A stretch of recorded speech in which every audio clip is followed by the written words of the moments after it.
नमस्कार दोस्तों, एक बार फिर से स्वागत है आपका हमारे चैनल में। और आज हम एक्सप्लेन करने वाले हैं थार मूवी को, जिसमें कहानी है थार मरुस्थल की। वही थार मरुस्थल जिसे हम द ग्रेट इंडियन डिजर्ट कहते हैं। थार एक दूर के टाउन में होने वाली रहस्यमयी घटनाओं की कहानी है। वीडियो को शुरू करते हैं, लेकिन उससे पहले अगर आप इस चैनल पर पहली बार विजिट कर रहे हैं तो चैनल को सब्सक्राइब जरूर कीजिएगा, ताकि आपको इसी तरह के लेटेस्ट और फ्रेश कंटेंट मिलते रहे। तो चलिए शुरू करते हैं आज का एक्सप्लेनेशन। फिल्म की शुरुआत होती है एक पुलिस इंस्पेक्टर से, जिनका नाम है सुरेखा सिंह, जिसे प्ले किया है अनिल कपूर ने। सुरेखा सिंह एक निडर पुलिस इंस्पेक्टर है और वह अपने काम को लेकर ईमानदार है। अब आगे हमें 1985 के राजस्थान को दिखाया जाता है, जहां पर मुनवा कस्बे में हम सुबह नाम के एक आदमी को देखते हैं, जो कि एक पेड़ पर चढ़कर लकड़ियां काट रहा था। और जब वह लकड़ियां काट ही रहा होता है कि तभी हम वहां पर एक अनजान शख्स को देखते हैं, जिसके हाथों में बंदूक थी। और वह यहाँ से सुबह को गोली मार देता है, जिससे कि सुबह पूरी तरह से जख्मी हो जाता है। जिसके बाद वह सुबह के कान को और बेरहमी से जीभ को भी काट देता है। उस अनजान शख्स ने ऐसा क्यों किया ये तो नहीं पता, और ना ही उसका चेहरा दिखाया गया। आगे हम रात के समय में बबीता नाम की एक लड़की को देखते हैं, जो कि अपने प्रेमी से मिलने के लिए चुपचाप घर से यहाँ पर आई हुई है। दरअसल अगले दिन बबीता की शादी है, लेकिन उसके प्रेमी से नहीं बल्कि किसी और से। अगले सीन में हम देखते हैं बबीता के माँ बाप को, जो कि कुछ पैसे कलेक्ट कर रहे थे, लेकिन तभी अचानक से उनके घर पर कुछ डकैत अटैक कर देते हैं, जिसमें वह बबीता के पिता को गोली मार देते हैं और उनकी वहीं पर मौत हो जाती है। यहाँ पर कुछ बॉक्स रखे होते हैं और वह अपने साथ उन्हें लेकर जाने लगते हैं। उन बॉक्स में क्या था ये तो नहीं पता, लेकिन वह कीमती है ये जरूर पता है। अपने पति को इस तरह से मरता हुआ देख बबीता की माँ तुरंत ही उनके ऊपर अटैक करने के लिए आती है, लेकिन वह डकैत उसे भी बेरहमी से मार देते हैं। और जब बबीता को गोलियों की आवाज सुनाई देती है तो वह तुरंत ही अपनी घर की तरफ भागती है। यहाँ पर वह देखती है कि कुछ लोग बॉक्स को अपने साथ लेकर जा रहे हैं, और ये सीन यहीं पर कट हो जाता है। अगले दिन बबीता ये सारी बातें सुरेखा सिंह और उसके सहयोगी भूरे को बताती है। वह उन्हें बताती है कि जब उसके माँ बाप के साथ ये सब कुछ हुआ तब वह मंदिर दिया जलाने के लिए गई थी, और जब वह वापस आई तो उसने ये सब कुछ देखा। साथ में वह उन्हें ये भी बताती है कि आज के दिन उसकी शादी होने वाली थी, लेकिन उन लोगों ने उसके गहने भी चुरा कर ले गए। और जब बबीता से पूछा जाता है कि क्या उसने किसी के भी चेहरे देखे, तो बबीता साफ इनकार कर देती है। इसी बीच सिद्धार्थ नाम का एक रहस्यमय व्यक्ति मुनबो आता है, और वह दिल्ली में एक एंटिक डीलर है। उसे अपने काम के लिए कुछ पढ़े लिखे लोगों की जरूरत है, इसलिए वह वहाँ के कस्बे के लोगों से पूछने लगता है कि उसे कुछ पढ़े लिखे लोगों की जरूरत है। उसे कुछ काम है जिसके बदले में वह पैसे भी खूब देगा। यहाँ पर वह कस्बे का आदमी सिद्धार्थ से कहता है कि ये काम सिर्फ पन्ना ही कर सकता है, क्योंकि वही एक आदमी है जो कि उनके कस्बे में सबसे ज्यादा पढ़ा लिखा हुआ आदमी है। और जब वह पन्ना के घर जाता है तो उसकी वाइफ चेतना दरवाजा खोलती है। वह उससे पन्ना के बारे में पूछने लगता है, जिसके बदले में चेतना उससे कहती है कि वह तो कुछ दिनों के लिए कलकत्ता गए हुए हैं काम के लिए, और जैसे ही वह वापस आते हैं तो वह उन्हें बता देगी। अब आगे हम देखते हैं एक छोटे से लड़के को, जो कि सुबह की लाश को एक पेड़ पर लटका हुआ देखता है, जिससे वह तुरंत ही पुलिस को खबर करता है। और जब यहाँ पर सुरेखा सिंह और भूरे आते हैं और जब वह सुबह की लाश को नीचे उतारते हैं तो वह देखते हैं कि सुबह की छाती पर बहुत ही गहरे घाव हुए थे, जो कि कुल्हाड़ी से किए गए थे। भूरे को ऐसा लग रहा था कि ये काम जरूर डकैतों का है, लेकिन यहाँ पर सुरेखा उससे कहता है कि ये काम डकैतों का नहीं बल्कि किसी जल्लादों का है। इस मर्डर की इन्वेस्टिगेशन के लिए सुरेखा गाँव में निकल जाता है, जहाँ पर वह माखन के ढाबे पर जाता है, जहाँ पर उनकी पहली बार मुलाकात सिद्धार्थ से होती है। यहाँ पर वह उसे सिगरेट मांगते हैं और वह कुछ भी ना बताकर यहाँ से चला जाता है। सिद्धार्थ के जाने के बाद ढाबे का मालिक माखन उनके पास आता है और वह उन्हें सिद्धार्थ के बारे में बताता है कि वह एक एंटिक डीलर है, जो कि पुरानी चीजों को यहाँ से लेकर बाहर दिल्ली में बेचता है। वह रोज इस ढाबे पर आता है और चुपचाप जाकर एक कोने में बैठकर चुपचाप चाय पीता है। सुरेखा यहाँ पर माखन को एक तस्वीर दिखाता है, जो कि सुबह की ही थी, जो कि सुबह के पॉकेट में ही मिली थी।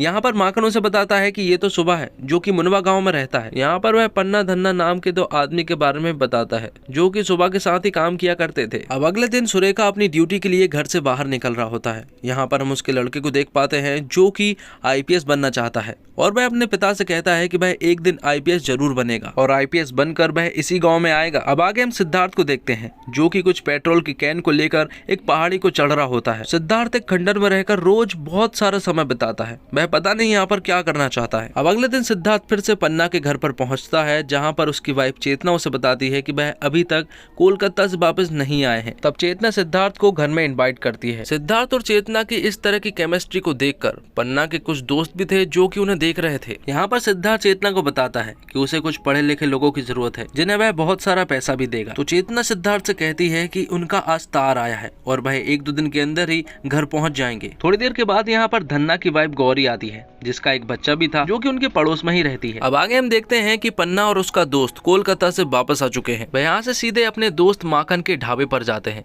और उससे मिलते हैं और बातों के दौरान माखन उन्हें बताता है कि सुबह की किसी ने बेरहमी से हत्या कर दी है और उसी के लिए एक इंस्पेक्टर यहाँ पर उसकी इन्वेस्टिगेशन करने के लिए आया था, जिसके बदले में उसने तुम दोनों का नाम उस इंस्पेक्टर को बता दिया है। और उन्होंने ये भी कहा कि जैसे ही वह यहाँ पर आए तो वह तुरंत ही उन्हें पुलिस स्टेशन भेज दे। इसलिए पन्ना और उसका दोस्त तुरंत ही सुरेखा सिंह से मिलने के लिए पुलिस स्टेशन पहुंच जाते हैं। और जब पन्ना से कुछ सवाल पूछे जाते हैं तो पन्ना उन्हें बताता है कि वह तो एक हफ्ते से कोलकाता में था, हालांकि वह सुबह का दोस्त जरूर है लेकिन उसे सुबह के बारे में कुछ नहीं मालूम है। तो यहाँ पर सुरेखा उन दोनों से कह देता है कि अगर वह लोग कहीं बाहर जाए तो वह पूछ कर ही बाहर जाए। अब अगले दिन सिद्धार्थ फिर से पन्ना के घर पर पहुंचता है, जहाँ पर उसकी वाइफ चेतना दरवाजा खोलती है।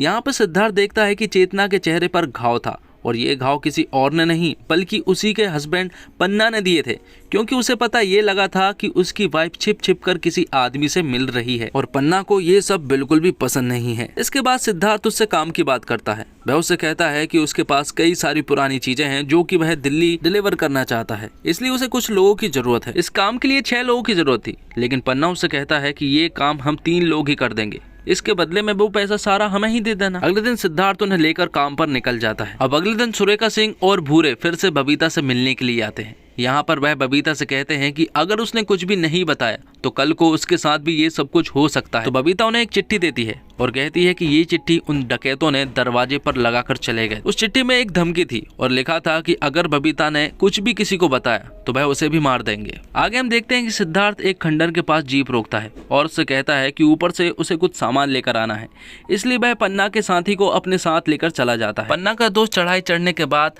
थक जाता है, इसलिए वह वहीं पर आराम करने लगता है। यहाँ दूसरी तरफ पन्ना बहुत देर तक इंतजार कर चुका था, इसलिए वह हॉर्न बजाने लगता है, लेकिन अभी तक कोई भी नहीं आया था। लेकिन तभी हम देखते हैं कि सिद्धार्थ पीछे से आकर पन्ना के दोस्त की गर्दन मसक देता है और उसे बेहोश कर देता है। बहुत देर तक इंतजार करने के बाद पन्ना खंडर वाली जगह पर पहुंचता है, जहां पर वह उसके दोस्त के बारे में पूछता है। तो सिद्धार्थ उसे बताता है कि वह थक चुका था, इसलिए वह कमरे में आराम कर रहा है। इसलिए पन्ना जब कमरे में जाकर देखता है तो उसके तो होश ही उड़ जाते हैं, क्योंकि सिद्धार्थ ने उसके दोस्त की काफी बुरी हालत कर चुका था। और पन्ना जैसे ही सिद्धार्थ की तरफ पलटता है तो सिद्धार्थ उसे भी बहुत ही बेरहमी से मारने लगता है। सिद्धार्थ ऐसा क्यों कर रहा था ये तो नहीं मालूम, क्या सिद्धार्थ साइको किलर है हमें ये भी नहीं मालूम। बबीता का जो प्रेमी था वो डकैत उन्हीं के गाँव में रहा करता था, इसलिए उसका प्रेमी उनकी लोकेशन बताने के लिए उन्हें गाँव ले जाने लगता है। लेकिन तभी बीच में ही वह लोग मिल जाते हैं और उनके बीच में झड़प होने लगती है, जिसमें डकैतों की 2 जीप सुरेखा की जीप के पीछे लग जाती है। लेकिन सुरेखा डकैतों की एक जीप के सारे डकैतों को मार गिराता है और उनकी जीप को भी ब्लास्ट करवा देता है। डकैतों का सरदार ऊपर से खड़ा होकर ये सब कुछ देख रहा था और उसे गुस्सा भी बहुत आ रहा था। अब उसी रात एक अनजान व्यक्ति एक कागज में लपेटकर एक खत को सुरेखा के घर पर फेंकता है और जब सुरेखा का बेटा उस चिट्ठी को उठाकर लेकर आता है तो सुरेखा उसके बेटे को चिट्ठी पढ़ने को कहता है। और जब उसका बेटा चिट्ठी पढ़ता है तो उसमें लिखा था कि वह उसके परिवार और उसे बहुत ही बुरी मौत मारेगा। ये चेतावनी सुनने के बाद सुरेखा अपने बेटे और उसकी वाइफ को उसकी बहन के पास पहुंचा देता है। यहाँ सिद्धार्थ फिर से पन्ना के घर पर पहुंच जाता है, जहाँ पर वह चेतना से मिलता है और उससे कहता है कि पन्ना तो कुछ दिनों के बाद ही काम पूरा खत्म करके वापस लौटेगा और उसने मुझसे ये भी कहा है कि ऊपर वाला कमरा खाली है, इसलिए वह वहाँ जाकर रह सकता है और ये मकान का किराया तुम्हें देने को कहा है। इसके अगले सीन में हम देखते हैं कि जिस आदमी ने सुरेखा के घर पर चिट्ठी फेंकी थी वह पकड़ा जा चुका है। उससे पूछा जाता है कि उन लोगों ने सुबह को क्यों मारा, जिसके बदले में वह आदमी सुरेखा को बताता है कि उन लोगों ने सुबह को नहीं मारा बल्कि वह तो सिर्फ डकैत करते हैं। आगे हम देखते हैं कि सिद्धार्थ पन्ना और उसके दोस्त को बहुत ही बेरहमी से टॉर्चर करता है। वह उनके पैरों में कील को लगा देता है और कील को आर पार कर देता है। वह उन्हें यहाँ पर कई दिनों तक टॉर्चर करता है। कभी वह उनके कान को काट देता है तो कभी वह उनके अंगूठे को तोड़ देता है, कभी वह उनके शरीर पर एसिड डाल देता है। अब सुरेखा को खबर ये लगी है कि पन्ना बिना पूछे गांव से बाहर जा चुका है और जबकि सुरेखा ने उससे कहा था कि बिना पूछे वह गांव से नहीं जा सकता, इसलिए वह पन्ना की वाइफ से मिलने के लिए आता है। यहाँ पर सिद्धार्थ आता है और वह उसे कहता है कि वह उसी के काम से बाहर गए हुए हैं। यहाँ पर सिद्धार्थ उन लोगों को इतनी बुरी तरह से टॉर्चर कर रहा था कि यहाँ पर पन्ना उससे जान की भीख मांग रहा था। वह उससे कहता है कि वह उसे जान से मार दे, लेकिन इस तरह से टॉर्चर ना करे। अब कुछ समय बीतता है और हम देखते हैं कि धन्ना भी गाँव में वापस आ चुका था। यहाँ पर वह सिद्धार्थ के पास जाता है और उससे कहता है कि वह लोग साथ में ही काम करते हैं, जिसके बदले में सिद्धार्थ उससे कहता है कि पन्ना ने उसे बताया था कि वह लोग 3 लोग काम करते हैं और वह अभी 2 ही थे, इसलिए वह उसे अपने साथ लेकर चला जाता है।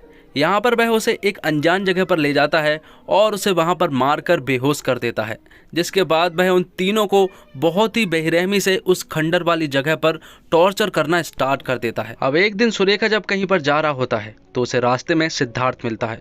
उसे सिद्धार्थ पर थोड़ा थोड़ा शक हो रहा था कि आखिर वह इन्हीं गांव में क्यों घूमता रहता है। तो सिद्धार्थ उसे बताता है कि थार के मरुस्थल में एक बहुत बड़ा इतिहास दफन है, इसलिए वह थार के मरुस्थल से पुरातात्विक चीजों को निकालता है और बाहर ले जाकर दिल्ली में बेचता है। वह उससे उसका लाइसेंस जब पूछता है तो वह उसे उसका लाइसेंस भी बताता है, जो कि एकदम सही था। यहाँ सिद्धार्थ टॉर्चर करने की हद पार कर देता है। वह उन लोगों की पेट में एक बाल्टी को लगाता है जिसके अंदर एक चूहा था और वह चूहा उनके छाती को चीरने लगता है, जिससे कि एक गहरा घाव हो जाता है। यहाँ रात में चेतना सिद्धार्थ के पास आती है और बाजू में जाकर लेट जाती है। यहाँ पर वह दोनों साथ में रात बिताते हैं। वहीं दूसरी तरफ धन्ना अपने पेट से बाल्टी को निकाल लेता है और खुद को छुड़ाने में भी कामयाब हो जाता है, जिसके अगले दिन सिद्धार्थ जब उन लोगों को चेक करने के लिए जाता है तो उसे धन्ना आसपास कहीं भी नजर नहीं आ रहा था। वह घबरा जाता है और धन्ना को ढूंढने के लिए निकल पड़ता है। थोड़ी दूर जाने के बाद उसे धन्ना एक जगह पर लेटा हुआ मिलता है तो वह उसे घसीटते हुए खंडर वाली जगह पर ले जाने लगता है। लेकिन तभी वहाँ पर एक बच्चा सिद्धार्थ को धन्ना को घसीटते हुए देख लेता है और उसे इस तरह देखकर वह बच्चा तुरंत ही भागने लगता है। वह बहुत दूर तक भागता है, लेकिन तभी अचानक से उसका पैर फिसल जाता है और एक वह गहरे गड्ढे में गिर जाता है, जिससे कि वह बेहोश हो जाता है। यहाँ सिद्धार्थ धन्ना को घसीटते हुए अपनी खंडर वाली जगह पर लेकर आता है और उसे आग लगा देता है। वहीं दूसरी तरफ हम देखते हैं कि सुरेखा को कुछ पैरों के निशान मिलते हैं जो कि खंडर वाली जगह की ओर जा रहे थे। इससे पहले कि वह कुछ सोच पाता कि तभी अचानक से उनके ऊपर डकैत अटैक कर देते हैं और वह भूरे को जान से मार देते हैं। ये सब चीजें देखकर सुरेखा पूरी तरह से शॉक्ड रह जाता है, लेकिन किसी तरह से बचकर सुरेखा वहां से निकल जाता है। अब रात को सिद्धार्थ चेतना को बताता है कि उसका काम खत्म होने वाला है और अब वह वापस दिल्ली जाने वाला है। ये बात सुनने के बाद चेतना तुरंत ही सिद्धार्थ को गले लगा लेती है और उससे कहती है कि वह भी उसके साथ जाएगी। ये सब चीजें गौरी देख लेती है और वह पूरी तरह से शॉक्ड भी रह जाती है, इसलिए वह अगले ही दिन सुरेखा के पास जाती है और उन्हें चेतना और सिद्धार्थ के बारे में बताती है। वह उनसे कहती है कि मुझे ऐसा लगता है कि उन दोनों के बीच कुछ चल रहा है और उसे ऐसा भी लगता है कि सिद्धार्थ ने ही। यहाँ पर गौरी सुरेखा को बताती है कि कुछ साल पहले धन्ना और सवा ने पन्ना से छिपकर एक जमीन को बेचा था और उसे ऐसा लगता है कि उसी के कारण ये सब कुछ हो रहा है। इसलिए गौरी उन्हें उस जगह पर ले जाती है जहाँ पर एक छोटी सी झोपड़ी थी। वहाँ पर कुछ सबूत भी सुरेखा के हाथ लगते हैं और उसे पता चलता है कि ये जमीन तो सिद्धार्थ ने खरीदी है। अब धीरे धीरे सुरेखा को ये सारा मामला समझ में आने लगा था। वहीं दूसरी तरफ हम देखते हैं 1 साल पहले के सीन को, जहां पर हमें दिल्ली के सीन को दिखाया जाता है। यहां पर धन्ना, पन्ना, सवा और उसका एक और दोस्त एक घर में चोरी करने के लिए आए होते हैं। ये सभी लोग उस घर की चोरी कर ही रहे होते हैं कि तभी अचानक से उस घर की मालकिन वहां पर पहुंच जाती है। इससे पहले कि वह मालकिन कुछ कर पाती, ये सभी लोग उसे दबोच देते हैं। इसके अगले सीन में हम देखते हैं कि सिद्धार्थ चेतना को लेकर गांव छोड़कर जाने लगता है और उनके जाने के बाद ही तुरंत ही सुरेखा चेतना के घर पर पहुंचता है और उस रूम में जाता है जहां पर सिद्धार्थ ठहरा हुआ था। वह वहां पर जाकर कुछ चीजें सर्च करने लगता है और काफी देर ढूंढने के बाद सुरेखा के हाथ में एक डायरी लगती है और उस डायरी में सिद्धार्थ की वाइफ के बारे में था। 1 साल पहले सिद्धार्थ की वाइफ को इन 4 लोगों ने बहुत ही बेरहमी से मार दिया था और जब सिद्धार्थ और चेतना गाँव छोड़कर जा रहे थे तो सिद्धार्थ उसे उसकी वाइफ की फोटो दिखाता है। चेतना समझ नहीं पा रही थी कि आखिर ये किन लोगों की फोटो है, तो वह उससे पूछती है कि ये किसकी फोटो है, तो सिद्धार्थ उससे कहता है खुद ही पूछ लेना। यहाँ सुरेखा को खबर लगी है कि चेतना और सिद्धार्थ गांव को छोड़कर जा रहे हैं, तो वह तुरंत ही उनके पीछे जाने लगता है। लेकिन तभी अचानक से डकैत उनके ऊपर एक जोरदार अटैक कर देते हैं और सुरेखा और उसकी पूरी टीम को चारों तरफ से घेर लेते हैं। यहाँ पर सुरेखा उनका डटकर सामना करता है और कई सारे डकैतों को अकेला ही मार गिराता है और दूसरी तरफ सिद्धार्थ चेतना को उस खंडर वाली जगह पर ले जाता है जहाँ पर उन सभी के पति थे। यहाँ पर वह उसके पति को देखकर पूरी तरह से इमोशनल हो जाती है। वह यहाँ पर उसके मंगलसूत्र को निकालती है और उससे पूछती है कि ये इसने कहाँ से लेकर आया, तो हमें पता चलता है कि ये मंगलसूत्र उसने उसी की वाइफ से निकाला था और उसे बहुत ही बेरहमी से मार भी दिया था। अपने चारों तरफ डकैतों को देखकर सुरेखा पहाड़ी के ऊपर चढ़ने लगता है, लेकिन तभी उसके पैरों पर गोली मार दी जाती है। लेकिन जैसे ही वह डकैत पास आता है तो वह उस डकैत को मार गिराता है और इस जंग को जीत लेता है। इसके बाद हम देखते हैं कि सिद्धार्थ उसके पति को आग लगा देता है और ये सब चीज़ें सुरेखा भी देख लेता है। सुरेखा उससे कहता है कि उसे उसकी पूरी स्टोरी मालूम चल चुकी है, इसलिए वह उसे सरेंडर करने को कहता है। लेकिन तभी हम देखते हैं कि चेतना सिद्धार्थ को गोली मार देती है और सिद्धार्थ की भी वहीं पर मौत हो जाती है। यहाँ पर पुलिस वालों को वह छोटा सा बच्चा भी मिल जाता है जिसे सिद्धार्थ ने एक कमरे में कैद कर लिया था। जिसके बाद हमें 6 महीने के बाद के सीन को दिखाया जाता है, जहां हमें पता चलता है कि चेतना अब प्रेग्नेंट है। वह यहाँ पर एक छोटा सा बॉक्स खोलती है जिसके अंदर उसे ढेर सारा पैसा मिलता है, जो कि जरूर सिद्धार्थ ने ही वहां पर रखे हुए थे। तो दोस्तों, इतने सारे बिल्डअप करने की कोशिश के बाद जब फिल्म खुलती है तो निराशा होती है, क्योंकि इतना सारा मजमा एक पतले से डोर से बंधा हुआ था। ये सब क्यों हो रहा है, ये फिल्म के बताने से पहले आप प्रिडिक्ट कर चुके होते हैं, मगर आपको लगता है कि सिर्फ इतनी सी बात थोड़ी होगी, कुछ तो और होगा इस कहानी में, मगर ऐसा होता ही नहीं है। ये फिल्म बेसिक सी स्टोरी लाइन के इर्द गिर्द एक टाइट थ्रिलर बुनने की कोशिश करती है। फिल्म का हर डिपार्टमेंट उसके लिए अपना जोर लगा देता है, मगर वो सब चीज़ तब काम आएगी जब आपके पास कुछ बताने को होगा। थार एक वॉयलेंट फिल्म है, मगर वो सिर्फ मानसिक हिंसा तक सीमित नहीं है। आपकी आंखों के सामने लिटरल खून बहता रहता है, वो भी बड़े बेभत्स तरीके से, मगर कभी ऐसा नहीं लगता कि फिल्म ओवरडू कर रही है। वॉयलेंस के अलावा फिल्म का कास्ट सिस्टम ड्रग्स और अकेलापन जैसे मसालों को छूकर निकलती है। अच्छी बात यह है कि ये सारी चीजें कहानी में गुथी हुई थी, अलग से जोड़ी हुई नहीं लगती। फिल्म का टेक्निकल विभाग डायरेक्टर राज सिंह चौधरी के विजन को पर्दे पर उतारने के लिए एड़ी चोटी का दम लगाता है। फिल्म की सिनेमेटोग्राफी इसमें सबसे बड़ा रोल प्ले करती है। जब फिल्म शुरू होती है तब आपको उस इलाके का बर्ड आई व्यू दिखाया जाता है। श्रेया दुबे का कैमरा वर्क आपको उस जगह में एक किस्म के खालीपन का भाव महसूस करवाता है। वह चीज़ आपको वहाँ बसने वाले किरदार में देखने को मिलती है।